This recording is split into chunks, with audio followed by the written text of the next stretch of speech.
को समाप्त किया है। दूसरे दिन भगवान ने ब्रजवासियों से कहा, आप सभी अपने घर से बढ़िया पूड़ी कचौड़ी हलवा मालपुआ सब लेकर के भोजन बनवा करके आप लोग आओ।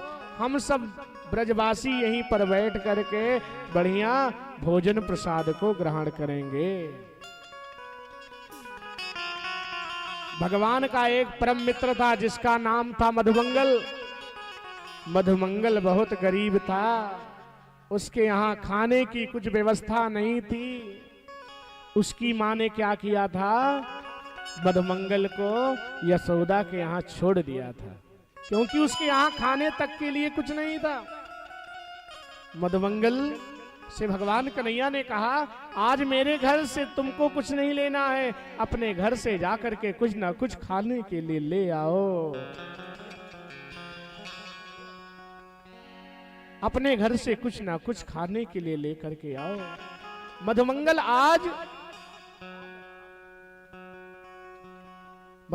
आज अपने घर गए, अपनी माँ से कहा, माँ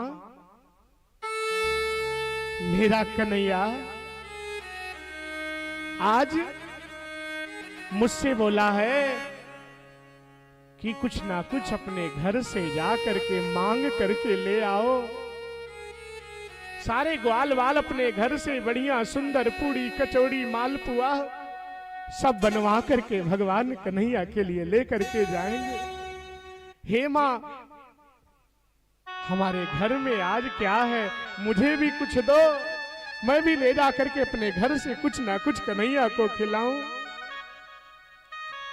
जो कुछ हो माँ मुझे दे दो, मैं कन्हैया को ले जा करके खिलाऊंगी। यशोदा जी से मांग करके मैं ला करके कुछ आपको दे दूं। मधुमंगल ने कहा, ओ कन्हैया बोला है अपने घर से कुछ ना कुछ लेकर के आओ। आज मधुमंगल की मां रोने लगी, पुत्र आज अपने घर में एक अन्न का टुकड़ा नहीं है, 3 दिन की 3 बासी रोटी बची है। जैसे ही आज मधुमंगल ने सुना, मधुमंगल भी रोने लगा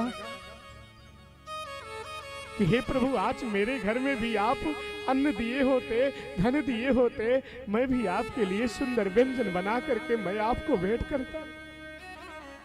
आज मधुमंगल रो रहा है। सज्जनों, एक गरीबी जो है ना, ये बहुत बड़ा अभिशाप है। गरीब का कोई होता नहीं है। गरीबी से बड़ा अभिशाप और कुछ नहीं है। मैं तो व्यास पीठ से भगवान से प्रार्थना करता हूं, एक कन्हैया, हे गोविंद, तुम किसी को कुछ बनाना या ना बनाना, लेकिन किसी को गरीब मत बनाना। हमारे देश में आज भी ना जाने कितने लोग ऐसे हैं जो भूखे पेट सो जाते हैं, जिनको एक टाइम अन्न भी नहीं मिलता है। हे प्रभु, आप किसी को गरीब मत बनाना।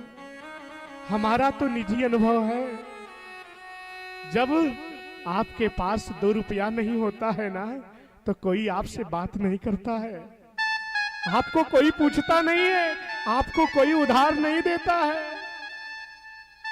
इसीलिए नहीं देता है ना कि ये उधारी को चुका नहीं पाएगा, इसीलिए गरीब का कोई होता नहीं है। ये उधारी जो मिलती है ना, बड़े लोगों को मिलती है, गरीब को कोई उधार भी नहीं देता है। गरीब का कोई नहीं है। गरीब का अगर कोई होता है ना, तो मेरा गोविंद है।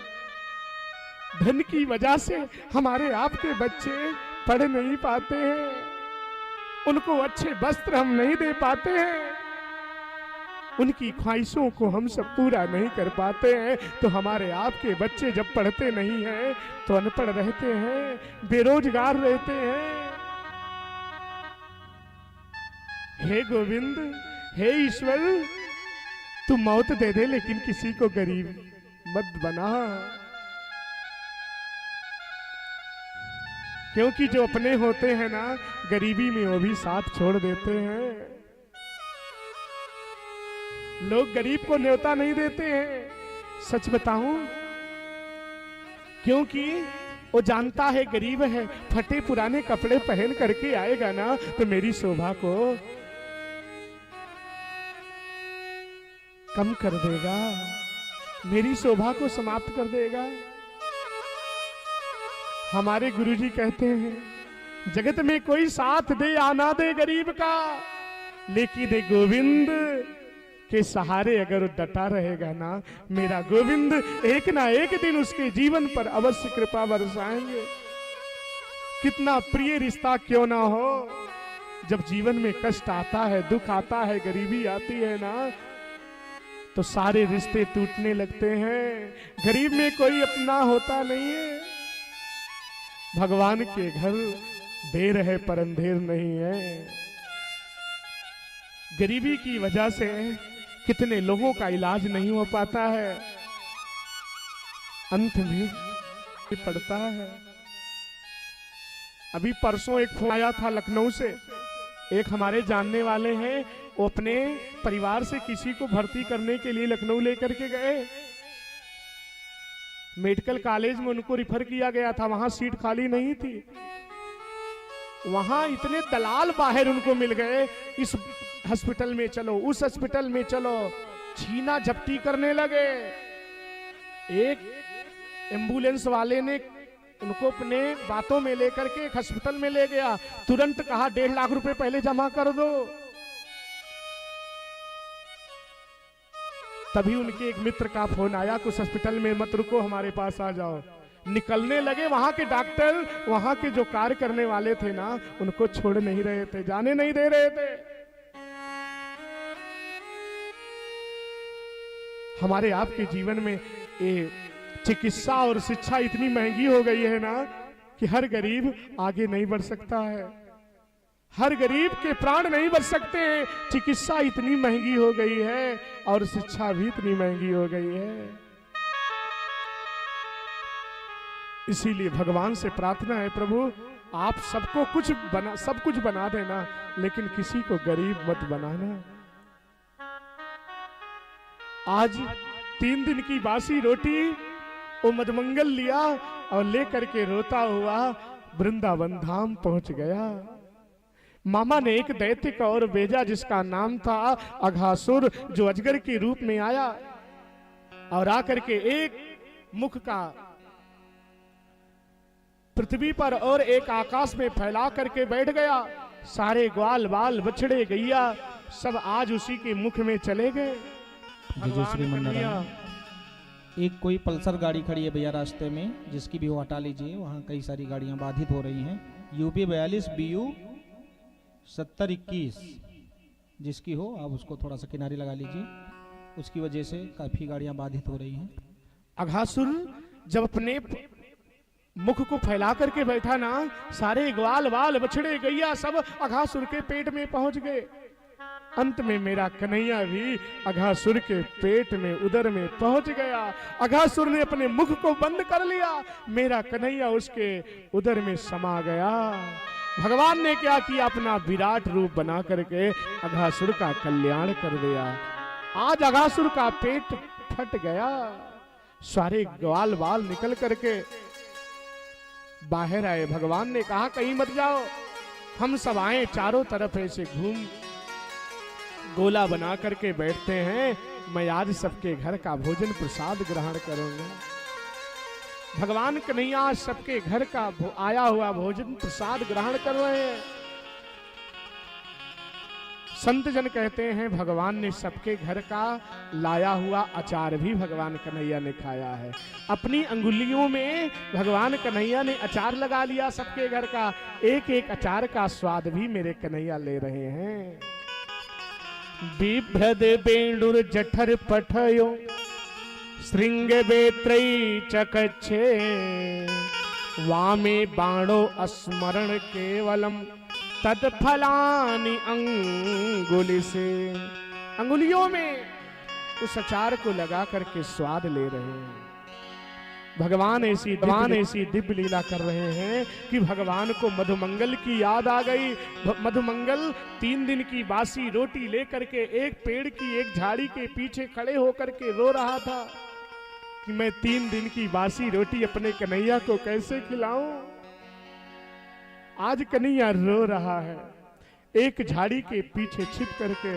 कन्हैया, अगर आप मेरे यहाँ भी आप व्यवस्था किए होते ना तो मैं भी आपको बढ़िया सुंदर सुंदर पकवान बना करके लाता, मैं आपको खिलाता। लेकिन मैं 3 दिन की बासी रोटी खिला करके मैं नरक नहीं जाना चाहता। हे प्रभु, एक कन्हैया मुझको क्षमा करो। आज बार बार रोटी को मधुमंगल देख रहा है, रो रहा है। इतने में मेरे कन्हैया से रहा नहीं गया। भगवान ने देखा कि मधुमंगल उस पेड़ के पास छिप करके रो रहा है। भगवान कन्हैया मधुमंगल की तरफ दौड़ पड़े। कन्हैया को जैसे ही अपनी तरफ दौड़ते ही मधुमंगल ने देखा ना, वो 3 दिन की 3 बासी रोटी को मधुमंगल ने अपने मुख में डाल लिया। भगवान पहुंचे, भगवान ने कहा मेरे लिए खाने के लिए क्या लाए हो। मधुमंगल ने कहा प्रभु कुछ नहीं है, मुंह को हिलाया। भगवान ने एक चाटा आज मधुमंगल के पीछे दिया, वो 3 दिन की बासी रोटी बाहर गिर गई। सुखदेव स्वामी कहते हैं परीक्षित पूरी दुनिया को खिलाने वाला, पूरी दुनिया का पालन पोषण करने वाला, आज वो नारायण वो कन्हैया मधुमंगल के मुंह से गिरी हुई रोटी जा करके खाने लगा। आज संसार को खिलाने वाला जैसे कई वर्षों से भूखा है, वो मेरा कन्हैया गया और मधुमंगल के मुंह से निकली हुई रोटी, उस बासी रोटी को मेरा कन्हैया खाने लगा। मेरा कन्हैया कितना कृपालु है, मेरा कन्हैया कितना दयालु है।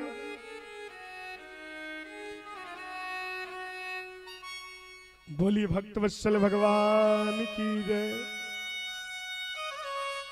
सारे संसार को खिलाने वाला एक कन्हैया मधुमंगल के मुंह से गिरी हुई 3 दिन की बासी रोटी को भगवान ने जा करके खा लिया। सारे लोग इस दृश्य को देख करके आश्चर्यचकित हो गए। पूरे संसार को आज खिलाने वाला जैसे भूखे तड़प रहा है। जब भगवान उस रोटी को खाने लगे ना, सुखदेव स्वामी के नेत्रों से जल गिरने लगे। परीक्षित जी आज रोने लगे। परीक्षित जी की आंखों से आज आंसुओं की